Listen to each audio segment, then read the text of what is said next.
in Josephus, it's called Golanitis. Are you familiar with the Golan Heights? You've seen enough maps of the present political situation in the Middle East. So you have, this guy's really going to get upset. So Golan is over here. Galilee is here. There's a different area. He comes from a place called Golanitis up here. Josephus makes that very clear. So he's only called Galilean because his movement is the Galilean movement in some way, whatever that means. Anyway, Galilee is a hotbed of unrest throughout this whole period. We don't get that impression from the Gospels that it's a hotbed of unrest, political unrest. We get mobs who are following teachers who like miracles. We don't get any feelings of like a peaceful Anatolian or Greek mainland countryside. No, it's more like Iraq today. It's more like Fallujah or something. It's a hotbed of disaffection. You wouldn't be able to have a teacher walk around the way Jesus portrayed in the Gospels in Galilee the way this place is. It's a seething, total, you know, there's assassinations, there's killings, it's a seething political hotbed of unrest. I know I'm overdoing it, but that's the way it is. In order to explain what my differences are with this picture. And then you have to say, well, why is this picture? Well, this is a picture that went through the editorial processes of the Roman Empire, that's why. You know, they had to be able to be circulated in the Roman Imperium in a widespread manner. That's for another day. So in any case, Judas Galilean at 4 BC and 7 AD starts in two uprisings. In 7 AD, it's the tax uprising over the census. And he is teaching against the census, along with another teacher, interestingly enough, called, that Josephus calls Zadok or Zadok or somebody, and we don't know who that is. But it, you know, links up with these other things that we're talking about. And there's another more accommodating group of people who are teaching against not paying the tax. Their whole point is that the census, which the Gospels were interested in, has come. All that's in Josephus in 6 to 7 AD. And they are against the census or paying the tax because they don't think you can pay tax to an ungodly government or a government that God has not appointed here. Who answers that question for our world? Paul answers it in Romans 13. He says, the government authorities are appointed by God, therefore you owe tax or payments to those whom God has put in authority. All authority, you know, he implies is from God, whether you like it or not. And of course, this is just a preposterous presentation, but it goes on to talk about how the wearing of the sword bears its own reward. And then it says you should love your neighbor as yourself, therefore you should pay taxes, taking the most precious commandment of all these groups. Loving your fellow man was known as the righteousness commandment. Loving God was known as the piety commandment, the two commandments. Josephus portrays these two commandments, loving God and loving your fellow man, as the basic teaching of John the Baptist.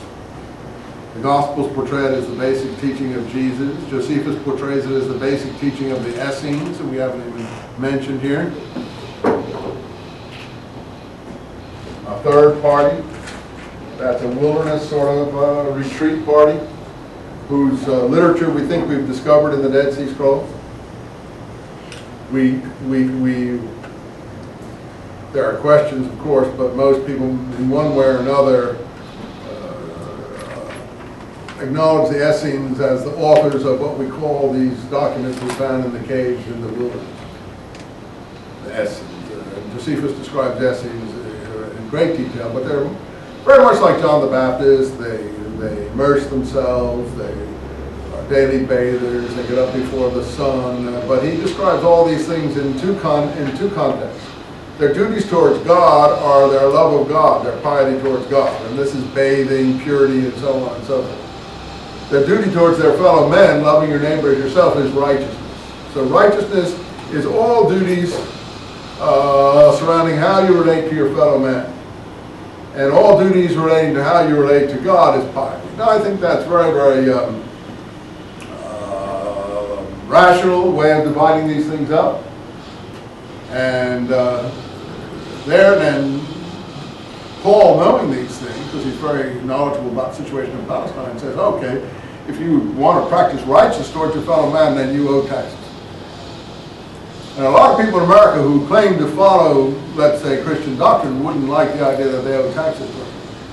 But they haven't read Romans 13, which is a completely establishment position. So, something you have to think about. And it's really against these zealots, the ones that say you owe no taxes. Now, Jesus deals with the tax issue in the Gospels, doesn't he? But how does he deal with it? You know, the picture, and I say it's a picture because I'm not sure how historical it is, you'll have to determine that. The picture is that they bring him a coin, and he says, whose picture is on the coin? And it's Caesar's picture, supposedly. He won't touch the coin, by the way, like an Essene didn't touch coins, according to Josephus. So Jesus' picture is being Essene-like. They didn't touch the coin. He says, well, then render unto Caesar what is Caesar, and God's what is God's, right? And we think that means, and then he says, he who has ears, let him hear, or something. Well, often when someone says, or when he's pictured as saying, he who has ears, let him hear, often it means there's another meaning to this. Now, I'm not saying that there is or there isn't. I'm not a preacher. I don't preach the historical Christ. That's up to you to do. But one interpretation, certainly the Zealot interpretation, is, well, everything belongs to God and nothing belongs to Caesar. So render unto Caesar what is Caesar. You don't owe Caesar anything. You only owe God. Caesar has no standing. So that's one possible. So it's not a totally blanket thing, but it's been taken as a blanket thing. That okay, you owe the governing authorities what you owe them, and you owe the religious authorities what you owe them. That's how it's been, routinely interpreted. But that may not have been, even if he said that, the Palestinian position. In fact, that is the Pharisee position, and he's against the Pharisees, or the Pharisees see our picture as opposing. That is no different from what we've seen here in their recommendations to open the gates to all these various individuals.